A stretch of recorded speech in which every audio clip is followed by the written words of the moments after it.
Now I'm going to share, which one? This one here with you guys, which is a worksheet from one of our trainings on the portal. So if you want to go and watch it, I've left the whole worksheet there. It's Keeping Gun Tradies Long Term. So you can watch it and we spend a whole 90 minutes on it. But the worksheet is looking firstly at, okay, they are wired differently. Let's think about where they are on this scale. So if you imagine a scale like I was drawing before, but now you're going, well, are they very cautious or are they very comfortable with risk? Well, I know personally I sit here on that. I know my wife sits about here on that. We're wired differently. Then it's ambition. Now, the best way I can come for, I don't have the best term in the world, but the best way I can put it is content for lack of ambition. I don't understand lack of ambition. I literally don't get lack of ambition. I don't understand it. My dad was a biochemist, a pathologist at the Austin Hospital. He was there for 35 years. 3 times they offered him, instead of head of biochemistry, to be head of pathology, and he turned it down every time. Like, nah, the next thing is just budgets and meetings and fucking dealing with CEOs and trying to get more money and more staff and roster. And he said, I'll never be able to train young scientists and I'll never help patients again. I'll just be in senior management. And he didn't want that. He was content doing what he was. Fuck me. I would have wanted to be CEO of the hospital. Once I had that, I would have been looking to be health minister. Like, I don't understand being at the same workplace for 35 years and saying no to promotion. I'm just not wired that way. He was content. So I sit, again, up here on ambition. Dad sits down there. You know, my wife is also super ambitious. So it's interesting because my wife is here, whereas I am super ambitious with her, but I'm also very comfortable with risk. My dad sits here. He's super cautious and he's not comfortable with risk at all.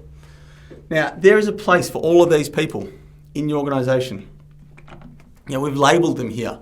You've got, if you are comfortable with risk and you're ambitious, that's your business owners. They will eventually leave and try and go out on their own. You can't see because it's under my head, but if I move my fat head, if they're ambitious but they're cautious, those are your senior managers, which incidentally is exactly where my wife's ended up. When she met me, we went at a business conference. She'd always wanted to go out on her own. She tried it. She was freelancing. She started 2 different businesses over a 5-year period. It stressed her out so much, she ended up fucking terrified with anxiety, frozen with anxiety. We eventually gently sort of guided her back, and she's realised that she's super ambitious, but she's going to continue to do that inside big organisations. She was a managing director of a company at 33 inside a multinational. She was the youngest managing director in the group of a worldwide marketing company, and it had something ridiculous, like 170,000 employees. She only had 35 below her She had 35 below her, but she was the youngest managing director of any of their subsidiaries within their entire international group. She does really, really well and is super ambitious, but she doesn't like risk. Great. Perfect employee to become a senior manager now or long term. If they're content and cautious, like my dad, that's your reliable Ryan. They're going to plod along. They're never going to be stressed. You won't motivate these guys by offering them bonuses. You won't motivate these guys by pushing them hard and saying we need to get this done. They will help you out and try and get it done. But this is a perfect person to go and fix your defects. They'll work hard. They'll work diligently. But they're not looking for promotion. They're not looking for more money. They're looking for safety, stability, and they're content with where they are. Right? If they like risk and they're unambitious, I just call them the surfy bums. We all know the type. They're happy just to, these are the guys who will, as tradies, they might have an apprentice, they might not, but they'll just work for themselves forever. When the surf's up, they're down on the beach.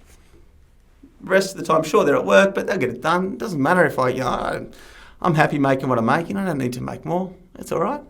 I've got enough to have a few beers and I've got a nice surfboard and the fuel's covered to go to wherever the swell's up.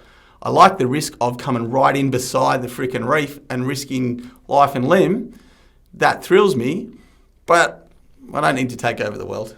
They're unambitious, but they enjoy risk. So think about where your team falls so you can understand that.